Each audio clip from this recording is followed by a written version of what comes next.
Hello friends, आज इस video में हम इलेक्ट्रिकल इंजीनियरिंग के इंटरव्यू में जो सबसे ज़्यादा क्वेश्चंस पूछे जाते हैं उसके बारे में हम लोग डिटेल में देखेंगे और उसका सॉल्यूशन देखेंगे ताकि आप लोगों को हेल्प हो सके।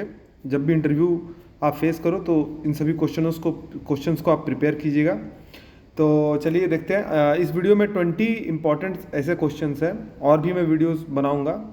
आप इस चैनल पर नए हैं तो चैनल को लाइक कीजिए, फॉलो कीजिए, सब्सक्राइब कीजिए और बेल नोटिफिकेशन को जरूर प्रेस कर दीजिए ताकि इसी तरह के इंपॉर्टेंट इलेक्ट्रिकल इंजीनियरिंग से रिलेटेड वीडियोस मैं आपके लिए लाता रहूँ। मैं इस चैनल में प्रैक्टिकल इंजीनियरिंग से भी रिलेटेड वीडियो लाता हूँ, जैसे कि लास्ट वीडियो मैंने इंस्टेंटेनियस अंडर वोल्टेज रिले के रिगार्डिंग बनाया था। इसके अलावा digital motor protection relay, circuit breaker relay और भी बहुत सारी ऐसे वीडियोज़ मैंने बनाई है, तो आप इस चैनल को जाके ज़रूर विजिट कीजिएगा। तो देखते हैं पहला क्वेश्चन क्या है। पहला क्वेश्चन है, what is the difference between single phase and three phase supply. किसी भी सिस्टम में सिंगल फेज और थ्री फेज सप्लाई में क्या डिफरेंस होता है। तो देखिए, सिंगल फेज सप्लाई का मतलब है कि हम लोग लाइटली लोडेड कंडीशन में, यानी कि इंडस्ट्री के टर्म में, अगर हम लोग हमारे होम में या फिर ऐसे लाइट लोड वाले कंडीशन में जो हम लोग सप्लाई यूज़ करते हैं उसे सिंगल फेज सप्लाई कहते हैं। वो सिंगल फेज सप्लाई कैसा होता है दोस्तों, एक न्यूट्रल होता है और एक होता है फेज। इन दोनों के बीच में 230 वोल्ट का सप्लाई होता है। ठीक है, जो हमारा सेकेंडरी डिस्ट्रीब्यूशन सिस्टम है वो 3 फेज 4 वायर सिस्टम होता है फ्रेंड्स, जिसमें कि 415 वोल्ट सप्लाई होता है लाइन टू लाइन और एक होता है उसमें न्यूट्रल। तो किसी न्यूट्रल और लाइन के बीच का जो सप्लाई होता है वो होता है 230 वोल्ट। तो उसी सप्लाई को हम लोग सिंगल फेज सप्लाई कहते हैं। ठीक है, फिर एक आता है three phase supply. Three phase supply क्या होता है, थ्री फेज सप्लाई में 3 फेजेस होते हैं। जनरली इसको हम लोग आर, वाई और बी से डिनोट करते हैं और इनके बीच में जो फ्रीक्वेंसी होती है वो कांस्टेंट होती है और इनके बीच में फेज एंगल 120 डिग्री का होता है अगर वो बैलेंस सिस्टम हो। तो थ्री फेज सप्लाई का जो लोड है वो कहाँ हम लोग यूज़ करते हैं, वो हम लोग जनरली मोटर्स के केस में यूज़ करते हैं, इंडस्ट्रीज़ में यूज़ करते हैं थ्री फेज सप्लाई में, थ्री फेज सप्लाई का। और जनरेटिंग स्टेशन से जब ट्रांसमिशन होता है तो हम लोग थ्री फेज सप्लाई का 3 वायर का यूज़ करते हैं RYB के फॉर्म में। ठीक है, तो बढ़ते हैं नेक्स्ट क्वेश्चन में। नेक्स्ट क्वेश्चन है, what is the fuse and why it is used. Fuse क्या होता है और उसका यूज़ क्यों किया जाता है। तो देखिए, फ्यूज़ एक सेफ्टी डिवाइस होता है जो कि प्रोटेक्ट करता है सर्किट को ओवर करंट से। फ्यूज़ का स्ट्रक्चर कैसे होता है, जनरली वो इस तरह का एक सिलेंड्रिकल HRC फ्यूज़ जिसे हम कहते हैं वो इस तरह का होता है। और भी डिफरेंट टाइप के फ्यूज़ होते हैं, वो एक टर्मिनल से दूसरे टर्मिनल में कनेक्टेड होते हैं और करंट यहाँ से फ्लो के फ्यूजेस के थ्रू आती है। तो जनरली क्या होता है, जब भी ओवर करंट का कंडीशन होता है तो इसमें एक्सेसिव करंट फ्लो करता है और इससे एक्सेसिव हीट एनर्जी जनरेट होती है। अगर ओवर करंट से एक्सेसिव हीट एनर्जी जनरेट हुई और ओवर करंट एक मिनिमम लिमिट के ऊपर चला गया, तो मैक्सिमम लिमिट के ऊपर चला गया, तो क्या होता है कि HRC फ्यूज जो होता है वो अंदर से ब्लो हो जाता है और ये अपने आप को सेक्रीफाइस करता है। लेकिन उसके सेक्रीफाइस से क्या होता है, जो इसके इनकमिंग और आउटगोइंग में जो सर्किट कनेक्टेड होता है वो सेफली गार्डेड हो जाता है। ठीक है, तो फ्यूज जो होता है वो एक प्रोटेक्टेड डिवाइस है। ठीक है, वो सर्किट को ब्रेक करता है और फर्दर डैमेज को रोकता है। ठीक है, नेक्स्ट क्वेश्चन को देखते हैं। What is the difference between a fuse and a circuit breaker. Fuse और सर्किट ब्रेकर में क्या डिफरेंस है, तो दोस्तों अभी हमने फ्यूज को देखा है। Fuse one time protection device होती है जिसको रिप्लेस किया जाना चाहिए अगर हमको सर्किट को दोबारा यूज़ करना है तो। और इस सर्किट ब्रेकर जो होती है वो रीयूजेबल डिवाइस होती है, यानी कि सर्किट ब्रेकर एक तरह की स्विच होती है फ्रेंड्स, जो कि करंट को इंटरप्ट करती है जब ये जो करंट जो सर्किट ब्रेकर के थ्रू जो करंट फ्लो कर रहा है वो एक परमिसिबल लिमिट से ऊपर हो जाए। ठीक है, तो उसके केस में क्या होता है, ये ओपन करता है और इनकमिंग और आउटगोइंग सर्किट को आइसोलेट करता है। ठीक है, तो इसको हम लोग बार बार यूज़ कर सकते हैं। ठीक है, सर्किट ब्रेकर में मैंने डिटेल वीडियो बनाया है अपने इस चैनल पे, आप जाके देख सकते हैं, उसको विजिट कर सकते हैं, आपको क्लैरिटी हो जाएगी। उसका प्रैक्टिकल डेमोस्ट्रेशन मैंने बताया है। नेक्स्ट क्वेश्चन है, what is the difference between an MCB and an ELCB और RCCB। तो देखिए, MCB का फुल फॉर्म होता है दोस्तों मिनिएचर सर्किट ब्रेकर। ठीक है, मिनिएचर सर्किट ब्रेकर अलग अलग टाइप के पोल्स का हो सकता है प्रैक्टिकली में। वो 2 पोल्स का भी हो सकता है, एक पोल यहाँ एक पोल यहाँ का, इनकमिंग और आउटगोइंग का। वो एक सिंगल पोल भी MCB हो सकता है जिसमें कि सिर्फ एक ही पोल होता है, एक ही वायर फेज है और एक न्यूट्रल है। तो मतलब सिंगल पोल MCB में क्या होता है दोस्तों, इसमें न्यूट्रल नहीं होता है, एक ही जो फेज वायर है वो एक जगह से आता है फिर दूसरी जगह जाता है। 2 पोल MCB में क्या होता है फ्रेंड्स, 2 पोल MCB में कि एक सिंगल फेज वायर होता है और एक न्यूट्रल वायर होता है जो कि आउटगोइंग जाता है यहाँ से। ठीक है, 4 पोल MCBs भी हो सकते हैं जिसमें टोटल 4 पोल होते हैं। ठीक है, तो इस तरह करके डिफरेंट डिफरेंट टाइप के पोल्स ऑफ एमसीबी होते हैं। तो एमसीबी का क्या यूज़ होता है दोस्तों, ये होता है मिनिएचर सर्किट ब्रेकर, यानी कि करंट इसमें भी ओवर करंट अगर हो जाए, इसके थ्रू करंट एक सर्टेन लिमिट से ज़्यादा हो जाए तो ये ट्रिप कर देता है, ठीक है, और सर्किट को आइसोलेट करता है। तो इसके लिए इसका यूज़ होता है। इसमें जनरली एक बहुत सारी रेटिंग्स लिखी रहती है दोस्तों। आप कभी एमसीबी को देखिएगा तो उसमें 10,000 करके ऐसे लिखा रहता है और 1 करके लिखा रहता है। तो उसका मतलब क्या है कि अगर 10,000 एम्पियर करंट इससे अगर 1 सेकंड के लिए पास हो जाए तो ये सर्किट को ट्रिप कर देगा, ठीक है। तब तक ये बिना जले हुए ये काम कर सकता है, ठीक है। ट्रिप का तो सेटिंग उसका जो लिमिट है वो है, लेकिन इतना करंट वो अपने आप में झेल सकता है, उसके बाद ये बर्न हो जाएगा, ठीक है। उसके बाद अब हमारे पास है यहाँ पर ELCB का मतलब होता है अर्थ लीकेज सर्किट ब्रेकर, यानी कि अगर लीकेज करंट फ्लो हो रहा है सर्किट से तो उसको ये डिटेक्ट करता है, उसको ट्रिप करता है।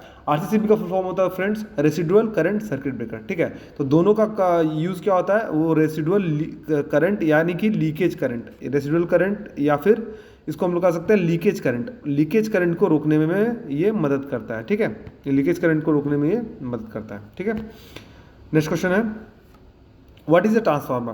तो ट्रांसफार्मर को कैसे डिफाइन करेंगे फ्रेंड्स, अगर इंटरव्यू में पूछा जाए तो आपको सबसे पहले यही कहना है कि transformer is a static device, क्योंकि इलेक्ट्रिकल इंजीनियरिंग में 2 टाइप के डिवाइस होते हैं, एक स्टैटिक डिवाइसेस, एक रोटेटिंग डिवाइसेस। रोटेटिंग डिवाइसेस में क्या क्या आते हैं दोस्तों, मोटर्स आते हैं, जनरेटर्स आते हैं, ठीक है। स्टैटिक डिवाइसेस में क्या आता है, ट्रांसफार्मर आता है, ठीक है। तो transformer is a static device, transformer एक स्टैटिक डिवाइस है जो कि क्या करता है, इलेक्ट्रिकल एनर्जी को ट्रांसफ़र करता है एक सर्किट से दूसरे सर्किट में, किसी चीज़ को लेकर इलेक्ट्रोमैग्नेटिक इंडक्शन के प्रिंसिपल से, ठीक है। ये क्या करता है, वोल्टेज लेवल को चेंज करता है विदाउट चेंजिंग द फ्रीक्वेंसी, यानी कि फ्रीक्वेंसी को बिना चेंज किए हुए वोल्टेज के लेवल को वो चेंज करता है, तो उसे हम ट्रांसफार्मर कहते हैं। ट्रांसफार्मर का कंस्ट्रक्शन कैसे होता है दोस्तों, ये इसके पास कोर होता है, हमारे पास 2 वाइंडिंग होती है, प्राइमरी वाइंडिंग होती है और सेकेंडरी वाइंडिंग होती है, ठीक है। प्राइमरी वाइंडिंग से हम लोग वोल्टेज देते हैं प्राइमरी में, और इलेक्ट्रोमैग्नेटिक इंडक्शन के प्रिंसिपल के थ्रू इसमें फ्लक्स फ्लो होता है कॉमन सर्किट में, यानी कॉमन पाथ में, और आउटपुट में हमें सेकेंडरी में हमें आउटपुट मिलता है, ठीक है। तो हमारा प्राइमरी वोल्टेज और सेकेंडरी वोल्टेज का जो रेशियो होता है प्राइमरी टर्न और सेकेंडरी टर्न के रेशियो के बराबर होता है, ठीक है। तो ट्रांसफार्मर इसे कहता है, ठीक। अब नेक्स्ट क्वेश्चन देखते हैं, what is the working principle of a transformer. तो मैंने आपको बताया ट्रांसफार्मर जो है इलेक्ट्रोमैग्नेटिक इंडक्शन के प्रिंसिपल से काम करती है। इलेक्ट्रोमैग्नेटिक इंडक्शन में क्या आता है, इसमें आता है म्यूचुअल इंडक्टेंस, तो यानी जो ट्रांसफार्मर है वो म्यूचुअल इंडक्टेंस पे काम करती है। म्यूचुअल इंडक्टेंस क्या होता है दोस्तों, कि मान लीजिए कि हमारे पास ये इसका कोर है, हम लोग प्राइमरी में एक वाइंडिंग दी, अगर इसमें हम लोगों ने कोई वोल्टेज डाला है भी प्राइमरी, तो ये कॉमन पाथ में जो फ्लक्स फ्लो होगा वो इस सेकेंडरी के वाइंडिंग्स में भी वो लिंक होगा, और फ्लक्स जो प्राइमरी का है वो सेकेंडरी के फ्लक्स से लिंक होगा, तो इसको हम लोग कहते हैं म्यूचुअल इंडक्टेंस, ठीक है। तो म्यूचुअल इंडक्शन के प्रिंसिपल से काम करता है। तो अल्टरनेटिंग करंट जब हम लोग प्राइमरी में देते हैं तो एक चेंजिंग मैग्नेटिक फील्ड प्रोड्यूस करता है जो कि वोल्टेज प्रोड्यूस करता है सेकेंडरी वाइंडिंग में, ठीक है। तो ये इसका प्रिंसिपल होता है। नेक्स्ट क्वेश्चन है what is an electric motor. Electric motor क्या होता है, तो इलेक्ट्रिक मोटर एक मशीन होता है जो कि इलेक्ट्रिकल एनर्जी को मैकेनिकल एनर्जी में कन्वर्ट करता है। एक इलेक्ट्रिक मोटर में हम लोग क्या करते हैं, मोटर भी किसी भी टाइप का हो सकता है, डीसी मोटर हो सकता है, एसी मोटर हो सकता है। बेसिक प्रिंसिपल क्या है, उसमें एक पावर सप्लाई अप्लाई करते हैं, वो एक रोटेटिंग मैग्नेटिक फील्ड जनरेट करता है और उससे टॉर्क जनरेट होता है जो कि जो मूवेबल पार्ट होता है उससे कनेक्टेड होता है, और उसको वो टॉर्क प्रोड्यूस करता है उसमें, और उसको वो मूव करता है। तो इलेक्ट्रिक मोटर क्या होता है, इलेक्ट्रिकल एनर्जी को मैकेनिकल एनर्जी में कन्वर्ट करता है। ये किस प्रिंसिपल पे काम करता है फ्रेंड्स, ये इस प्रिंसिपल पर काम करता है कि एक करंट कैरिंग कंडक्टर को अगर एक मैग्नेटिक फील्ड में रखा जाए तो उसे फोर्स लगता है, ठीक है। तो इलेक्ट्रिक मोटर है, ठीक। नेक्स्ट क्वेश्चन है व्हाट इज अ जनरेटर। तो जनरेटर क्या होता है, तो जनरेटर क्या करता है, मैकेनिकल एनर्जी को इलेक्ट्रिक एनर्जी में कन्वर्ट करता है यूजिंग इलेक्ट्रोमैग्नेटिक इंडक्शन, तो उसको क्या कहते हैं हम लोग, जनरेटर कहते हैं, ठीक है। तो डिफरेंट टाइप ऑफ जनरेटर हो सकते हैं दोस्तों, इंडक्शन जनरेटर हो सकता है, डीसी जनरेटर हो सकता है, सिंक्रोनस जनरेटर हो सकता है जिसको हम लोग अल्टरनेटर भी बोलते हैं। तो सब में अलग अलग प्रिंसिपल लगता है इसमें, ठीक है। तो उसके बारे में हम लोग डिटेल में देखेंगे फ्यूचर में कभी। तो जनरेटर में, डीसी जनरेटर में क्या होता है, जो हमारा आउटपुट सप्लाई होता है वो प्लस माइनस नेगेटिव होता है। इंडक्शन जनरेटर में जो हमारा आउटपुट सप्लाई होता है वो 3 फेज होता है, और सिंक्रोनस जनरेटर में हमारा आउटपुट सप्लाई क्या होता है, 3 फेज होता है। सिंक्रोनस जनरेटर में क्या होता है दोस्तों, ये जो हमारा जो जनरेटर है उसको हम लोग ड्राइव करते हैं किस में, हम लोग उसको सिंक्रोनस स्पीड से ड्राइव करते हैं, ठीक है। नेक्स्ट क्वेश्चन देखते हैं what is power factor? Power factor क्या होता है फ्रेंड्स? तो पावर फैक्टर क्या होता है? रियल पावर और एपरेंट पावर का रेशियो होता है, ठीक है। तो पावर फैक्टर को हम लोग कहते हैं कॉस फाई, उससे हम लोग कहते हैं real power divided by apparent power. तो पावर फैक्टर क्या बताता है दोस्तों? पावर फैक्टर बताता है ये कि कितना एफिशिएंटली इलेक्ट्रिकल पावर को यूज़ किया जा रहा है, ठीक है। तो कॉस फाई क्या होता है? Real power bye apparent power. तो रियल पावर को हम लोग पी लिखते हैं, एपरेंट पावर को हम लोग वी लिखते हैं, ठीक है। तो कॉस फाई होता है, ठीक। अगर हम लोग पावर फैक्टर ट्राइंगल को ड्रॉ करें फ्रेंड्स, तो ये हमारा होता है फाई, ठीक है, अगर वो पावर फैक्टर है, ठीक है। ये हमारा होता है पी, ये होता है हमारा क्यू, और ये हमारा होता है एपरेंट पावर। तो कॉस फाई जो है हमारा पावर फैक्टर, वो हो जाएगा P by S, B by H. Sine phi हो जाएगा हमारा क्यू बाई एस, ठीक है। साइन फाई क्या डिनोट करता है? रिएक्टिव पावर को डिनोट करता है, ठीक है। नेक्स्ट क्वेश्चन है, why is power factor improvement important? Power factor को क्यों इंप्रूव करना चाहिए? तो पावर फैक्टर क्या करता है? पावर लॉस को रिड्यूस करता है। सबसे पहला पॉइंट, पावर लॉस को रिड्यूस करता है। कैसे करता है? देखिए, अगर किसी थ्री फेज सिस्टम को लिया जाए तो P is equal to V I into cos phi होता है। इनफैक्ट सिंगल फेज सिस्टम में भी एप्लीकेबल है। तो इसमें जो पावर फैक्टर होता है वो क्या, हमारा जो करंट होता है फ्रेंड्स, वो क्या होगा? P by V cos phi, यानी कि करंट जो है P by V cos phi है। हमारे सिस्टम में जो हमारे लॉसेज होता है, मेनली पावर कॉपर लॉस होता है थ्री फेज सिस्टम में।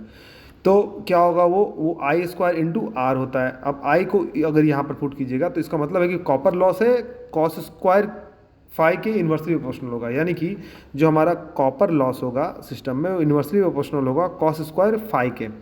अभी सिस्टम में ट्रांसमिशन में हमें ये इंपॉर्टेंस रखता है हमारे लिए कि हमारा जो कॉपर लॉस है वो कम से कम होना चाहिए। तो अगर पावर फैक्टर इंप्रूव होगा तो कॉपर लॉस क्या होगा? घटेगा। तो कॉपर लॉस घटने से क्या होगा? इफिशियंसी बढ़ जाएगा हमारा, ठीक है, क्योंकि सिस्टम में अगर लॉसेस कम होगा तो इफिशियंसी बढ़ जाएगा। तो इसका मतलब है कि पावर लॉस को रिड्यूस करता है, इफिशियंसी को बढ़ाता है, और वोल्टेज रेगुलेशन को भी इंप्रूव करता है, ठीक है। तो ये सारे फंक्शंस किसके हैं? पावर फैक्टर इंप्रूवमेंट के हमारे पास बेनिफिट्स हैं। Difference between induction motor and synchronous motor, तो प्राइमरी डिफरेंस है कि सिंक्रोनस मोटर जो है ऑलवेज सिंक्रोनस स्पीड से रोटेट करता है, ठीक है। और जो इंडक्शन मोटर है वो किस स्पीड से रोटेट करता है? वो स्पीड से रोटेट करता है, स्लिप स्पीड से रोटेट करता है, ठीक है।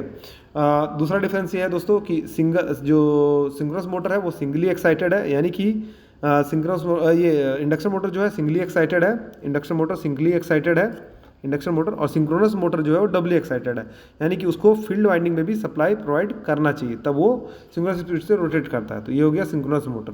दूसरा डिफरेंस है ये इसका जो कंस्ट्रक्शन है सिंपल है इंडक्शन मोटर का। सिंक्रोनस मोटर का कंस्ट्रक्शन जो है थोड़ा सा डिफरेंट है और डिफिकल्ट है।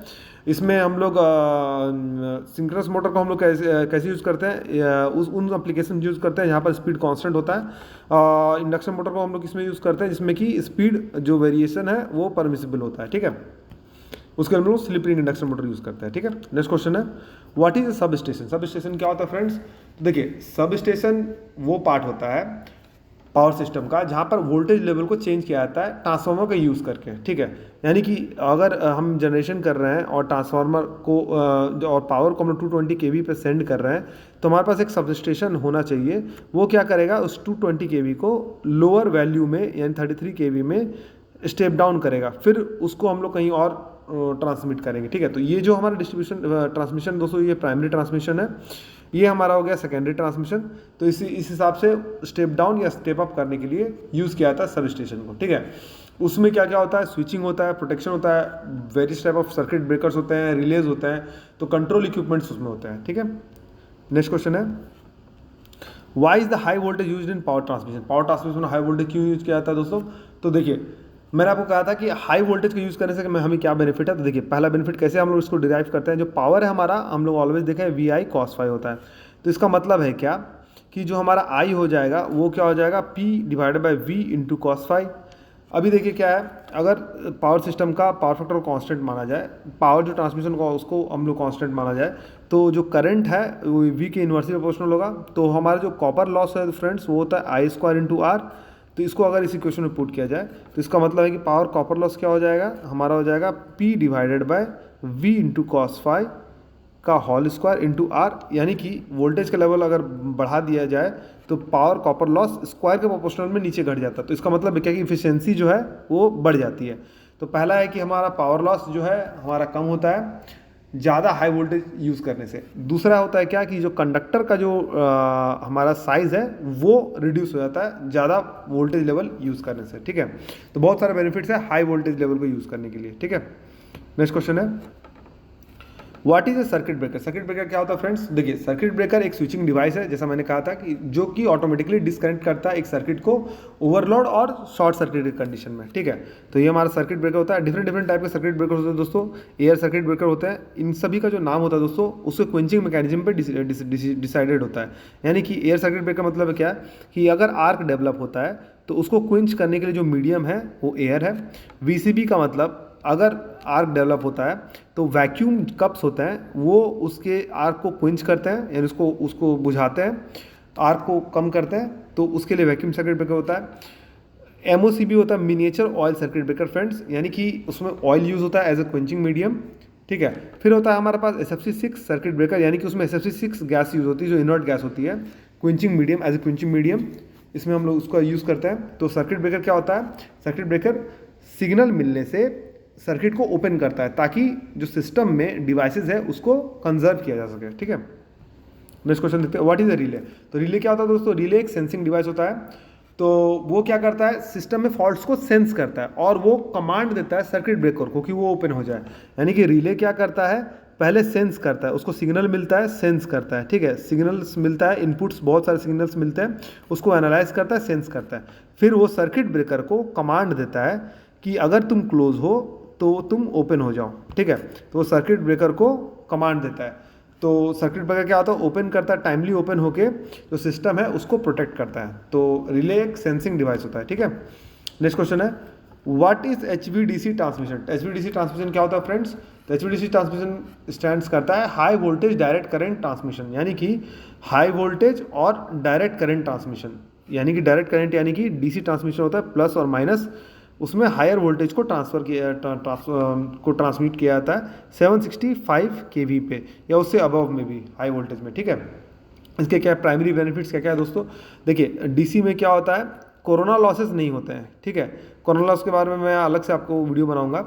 तो बेसिकली कोरोना लॉस होता है क्या दोस्तों कि जो कंडक्टर उसमें लॉसेस बढ़ते हैं क्योंकि एक आसपास के जो एयर है उसके आयनाइज हो जाते हैं। अगर हाई वोल्टेज को हम लोग ट्रांसमिट करें तो हमारा जो वोल्टेज ग्रेडियंट है यानी कि केवी पर सेंटीमीटर उसका वैल्यू ज़्यादा होने से उसके आसपास के एयर आयोनाइज होते हैं और उसमें जो लॉसेज है वो लॉसेज प्रोड्यूस करता है, ठीक है। तो उसको कोरोना लॉस कहते हैं। तो डीसी सर्किट में कोरोना लॉसेज नहीं होती है।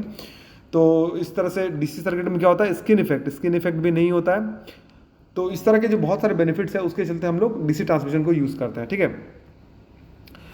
नेक्स्ट क्वेश्चन देखते हैं इसमें friends, what is power system stability. Power system stability क्या होता है दोस्तों, तो पावर सिस्टम स्टेबिलिटी होता है कि सिस्टम की एबिलिटी जो कि बैलेंस रह सके, अपने आप को बैलेंस रख सके नॉर्मल कंडीशन में, यानी नॉर्मल ऑपरेशन हो रहा है, नॉर्मल हमारे पास जनरेटर है वो बस से कनेक्टेड है, बहुत सारे जनरेटर्स अगर बस से कनेक्टेड है और नॉर्मल कंडीशन में पावर फ्लो हो रहा है, पावर ट्रांसमिट हो रहा है, पावर एक्सचेंज हो रहा है, तो नॉर्मल कंडीशन में वो स्टेबल हो तो उसको हम लोग नॉर्मल कंडीशन में वो स्टेबल रह सके, एक फैक्टर ये हुआ। दूसरा है कि अगर सडन लोड चेंज हुआ, सपोज कि एक जनरेटर में जनरेटर G1 है, जनरेटर G2 है, वो बस बार से कनेक्टेड है, सपोज एक में डिस्टर्बेंस हुआ तो वो सिस्टम जो है वापस उसको स्टेबिलिटी पॉइंट में आने में कितना टाइम लगता है, ये बताता है पावर सिस्टम स्टेबिलिटी का, कि वो डिस्टर्बेंस होने के बाद तुरंत वो स्टेबिलिटी पॉइंट पे आ जाए, स्टेडी स्टेट स्टेबिलिटी में आ जाए, तो वो पावर सिस्टम स्टेबिलिटी डिटरमाइन करता है, ठीक है।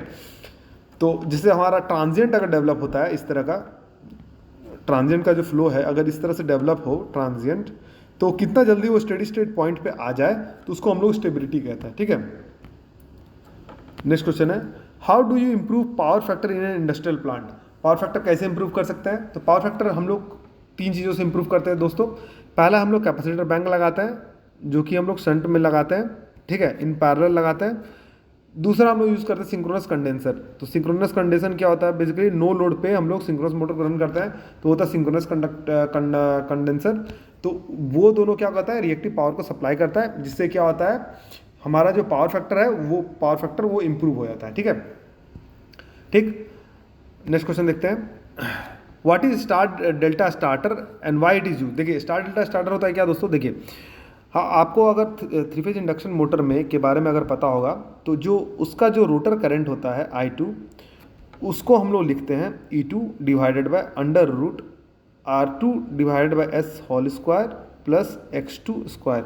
यहाँ पर R2 क्या है, रोटर रेजिस्टेंस, और X2 क्या है, रोटर का रिएक्टेंस। ठीक है, अभी ये जो I2 करंट है ये रोटर का करंट है, तो रोटर का करंट अगर हाई होगा तो स्टेटर का करंट भी हाई होगा, क्योंकि मैग्नेटिक एमएमएफ को बैलेंस करना है। ठीक है, यानी कि N1 इंटू जो हमारा मैग्नेटिक एमएमएफ होता है N1 into N1 into I1 is equal to N2 into I2, ये दोनों इक्वल होना चाहिए। तो अगर रोटर का करंट ज़्यादा होगा तो स्टेटर का भी करंट क्या होगा, ज़्यादा होगा। ठीक, अभी क्या होता है देखिए, स्टार्टिंग